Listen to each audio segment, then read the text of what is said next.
आप तो कोई लो, ये तो चले जाएंगे। हाँ भाई, फोटो लो हमारे पास।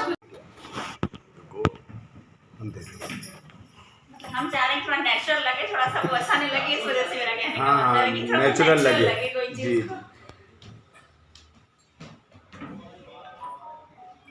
दंपति जो है वो एक वचन है, मतलब स्त्री और पुरुष दोनों ही पूरक हैं, एक गाड़ी के दो पहिए, अलग अलग नहीं है जो हम उनसे प्रतियोगिता करेंगे। हमें पुरुष शब्द की कोई अपेक्षा नहीं है, बल्कि अपने नारित्व पर गर्व होना चाहिए। ऐसा ही रहती है, उसका आधार महिला है। तो परिवार आधुनिक समय में परिवार को कैसे संभालना, उसका समन्वय कैसे करना, बच्चों को संस्कार कैसे देना, संस्कृति का संरक्षण कैसे करना, राष्ट्र परंपरा को परिवार में कैसे निभाना, उसको हस्तांतरित कैसे करना। तो कुटुंब प्रबोधन, कुटुंब में महिला की भूमिका क्या होनी चाहिए, एक विषय रहेगा। दूसरा सबसे महत्वपूर्ण जो देश के साथ इसका संबंध है, स्वदेशी। स्वदेशी वोकल फॉर लोकल। तो वो महिला अगर समझ लेगी तो मुझे लगता है नागरिक कर्तव्य, हम भारत के नागरिक हैं, तो मैं भारत की नागरिक हूँ, महिला हूँ, तो मेरा कर्तव्य परिवार के प्रति क्या है, समाज के प्रति क्या है और देश के प्रति क्या है, उस पर हम फोकस करने वाले हैं। इसी प्रकार से पर्यावरण का संरक्षण, अगर पर्यावरण की सुरक्षा करनी है तो हम लोगों को, महिलाओं को शिक्षित करना ही पड़ेगा। क्योंकि हम सब जानते हैं कि जब ठेले पर जाती हैं सब्जी लेने के लिए तो 10 पॉलीथीन पन्नी लेकर आती हैं, एक में मिर्ची लाएगी, एक में टमाटर लाएगी, एक में धनिया लाएगी, और 10 थैली आती है और कूड़ेदान में डाल देती है। अगर महिला को हम शिक्षित करेंगे कि एक कपड़े की थैली लेकर जाएं तो पर्यावरण की सुरक्षा हम कर सकते हैं। और आज जो प्लास्टिक का जो अतिरिक्त पैकिंग वाले पदार्थ है, ज्यादा से ज्यादा महिला खरीदारी महिला ही करती है सामान्य रूप से। तो ये पर्यावरण की सुरक्षा महिला कैसे कर सकती है, इस पर हमारे ये मातृशक्ति सम्मेलन में फोकस रहने वाला है।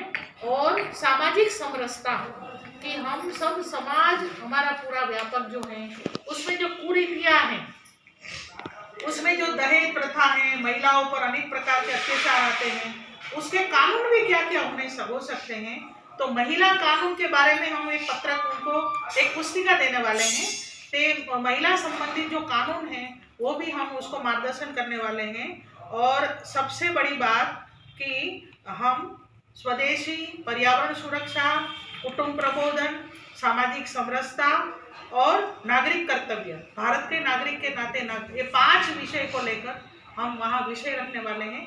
दीदी ने जैसे बताया कि एक साध्वी, उसका नाम भी बता दीजिए। कौन कौन आने वाले हैं? कार्यक्रम की मुख्य अतिथि के रूप में साध्वी सत्यप्रिया जी रहेंगी और कार्यक्रम की अध्यक्षता जो है वो श्रीमती दुर्गा शक्ति नागपाल, जिलाधिकारी बांदा, करेंगी। और कार्यक्रम में मुख्य वक्ता के रूप में सुश्री रेखा दीदी चुड़ासमा, जो कि मूल रूप से गुजरात की हैं और पूरे भारतवर्ष में बालिका शिक्षा के लिए कार्य करती हैं। उसको तो ये आपकी भाषा से समझ में आ जी। गया। चलिए आपको 6 बजे तक। नहीं, 6 बजे तो आपने बहुत ज़्यादा बता दिया। 5 हम लोगों को आप एक ये थीम भी है कि वोकल फॉर लोकल।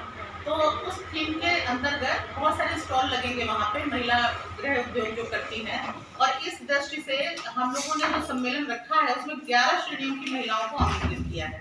11 श्रेणियाँ मतलब आपके पदाधिकारी, डॉक्टर, इंजीनियर, एडवोकेट, प्रशासनिक अधिकारी, पत्रकार, कोई महिला होंगी, लेखिका होंगी, साहित्य में होंगी, कोई गृह लघु उद्योग से होंगी, कोई अपना काम करती होंगी स्वावलंबन की दृष्टि से। तो ऐसी महिलाओं को आमंत्रित किया है 11 श्रेणियों में जो संख्या रहेगी हमारी।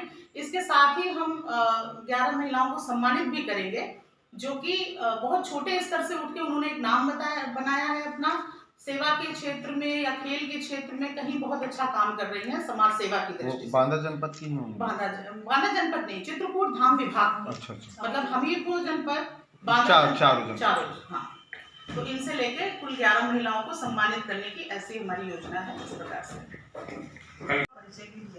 तो कुल मिलाकर सिर्फ भाषण नहीं है, ये उनको उद्योग लगाने की भी जानकारी देंगी। जी, और उसका सम्मानित भी करेंगे जिन्होंने अपने दम पर कुछ किया है समाज में। वही 11 महिलाएं होंगी जिन्होंने समाज में अच्छा वर्क किया है, और उसके बाद में आप वो दूसरों को जागृत कर उन्हीं 11 को सम्मानित करेंगे। ठीक, मतलब ये साधारण महिलाओं का सम्मेलन नहीं है, ये ओपिनियन मेकर महिलाओं का सम्मेलन है, जो जाके ऐसी महिलाएं जो 10-11 महिलाओं को संबोधित करने की शक्ति रखती हैं और 10-11 महिलाएं उनकी बात मानती हैं, सुनती हैं। वो पढ़ी लिखी भी हो सकती हैं, वो ऐसे ग्राम समाज से भी आ सकती है जो बहुत ज्यादा पढ़ी लिखी नहीं है, लेकिन उनका एक अपनी दृष्टि रहती है, अपना एक विजन रहता है, लीडिंग कैपेसिटी पर वो ये ऐसी जो महिलाओं 11 महिलाएं